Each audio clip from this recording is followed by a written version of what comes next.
യോഹന്നാന്റെ സുവിശേഷം 18-ാം അധ്യായം 37-ാമത്തെ വാക്യവും കൂടെ. പിലാത്തോസ് അവനോട്, എന്നാൽ നീ രാജാവ് തന്നെയല്ലോ എന്ന് പറഞ്ഞതിന് യേശു, നീ പറഞ്ഞതുപോലെ ഞാൻ രാജാവ് തന്നെ. മതി, നമുക്കതിന്റെ കണ്ടിന്യൂസ് പിന്നെ വായിക്കാം. യേശുവിനെ പിടിച്ച് അറസ്റ്റ് ചെയ്തിട്ട് പീലാത്തോസിന്റെ മുൻപിൽ, അന്നത്തെ നാടുവാഴിയായിരിക്കുന്ന പീലാത്തോസിന്റെ മുൻപിൽ കൊണ്ടുപോയി നിർത്തുമ്പോൾ, ഇവൻ യഹൂദന്മാരുടെ രാജാവാണ് എന്ന് പറയുന്നുവെന്ന് പറഞ്ഞ്, ദൈവദൂഷണം പറയുന്നുവെന്ന് പറഞ്ഞ് ജനമെല്ലാം യേശുവിനെതിരെ കംപ്ലൈന്റ് കൊടുക്കുമ്പോൾ പീലാത്തോസ് ചോദിക്കുന്ന ചോദ്യമാണ്, നീ യഹൂദന്മാരുടെ രാജാവ്? ചെങ്കോലില്ല, കിരീടമില്ല, രാജവാഴ്ച ചെയ്തിട്ടില്ല, കൊട്ടാരത്തിൽ പിറന്നിട്ടില്ല, ഭൂമിയിൽ അമ്മയുടെ ഉദരത്തിൽ നിന്ന് പുറത്തു വരുവാനായിട്ടുള്ള ഒരു സ്ഥലമില്ല, പ്രസവിച്ച ഉടനെ കിടത്താൻ സൗകര്യമുള്ള സ്ഥലമില്ല, പുൽത്തൊട്ടിയല്ലാതെ.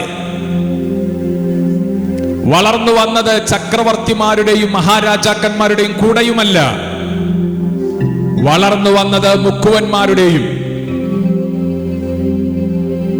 ചില ടാക്സ് കളക്ടർമാരുമൊക്കെ മാനസാന്തരപ്പെട്ട് യേശുവിനെ അനുഗമിച്ചു. 10-12 ശിഷ്യന്മാരെ തെരഞ്ഞെടുത്ത് ദേശത്തിന്റെ നെടുകയും കുറുകയും സഞ്ചരിച്ചുകൊണ്ട് സുവിശേഷ പ്രചരണം നടത്തിയ, ദേശത്തുകൂടെ നടക്കുന്ന ഒരുവനാണ് രാജാവെന്നവൻ സമ്മതിക്കുകയാണ്. പീലാത്തോസിന് മനസ്സിലായില്ല, ഇവൻ എങ്ങനെ രാജാവാകും? കിരീടമില്ല, ചെങ്കോലില്ല, ദേശത്തിന്റെ നെടുകയും കുറുകയും നടന്നുകൊണ്ട് ദൈവരാജ്യത്തിന്റെ സുവിശേഷത്തെ വിളംബരം ചെയ്യുന്ന ഇവനും 12 ശിഷ്യന്മാരും, പിന്നെ ചില രോഗികളെ സൗഖ്യമാക്കുന്നതും പിശാചു ബാധിച്ചവരെ വിടുവിച്ചെടുക്കുന്നതും ഒക്കെ കേട്ടിട്ടുണ്ട്. ഇവനെങ്ങനെ രാജാവാകും? യേശുവിന്റെ മുഖത്ത് നോക്കി പീലാത്തോസ് ചോദിച്ചു, നീ യഹൂദന്മാരുടെ രാജാവോ? കർത്താവിന്റെ മറുപടി, അതെ. സ്തോത്രം. യേശുവിനറിയാം അവൻ ആരാന്ന്. ഇന്ന് പകൽ നിങ്ങൾ യേശുവിനെ പോലെ തന്നെയാണ് ഇവിടെ ഇരിക്കുന്നത്. വലിയ വിലയൊന്നും സമൂഹത്തിന്റെ മുൻപിൽ അവർ നോക്കുമ്പം കാണാനില്ലേലും സ്വർഗത്തിലെ ദൈവത്തിന്റെ അംബാസിഡർമാരായി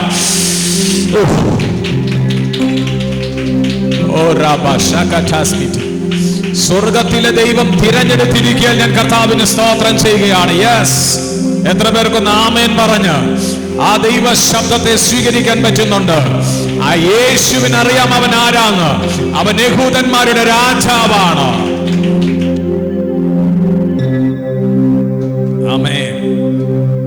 വിദ്വാൻമാർ യേശുവിന്റെ ജനനത്തെ നക്ഷത്രം നോക്കി തിരിച്ചറിഞ്ഞിട്ട് യേശുവിനെ കാണാൻ വേണ്ടി യാത്ര ചെയ്ത് യേശുവിന്റെ അടുക്കലേക്ക് കടന്നു വരുമ്പോൾ അവരന്വേഷിച്ചതും ഇതാണ്, യഹൂദന്മാരുടെ രാജാവായി പിറന്നവൻ എവിടെ?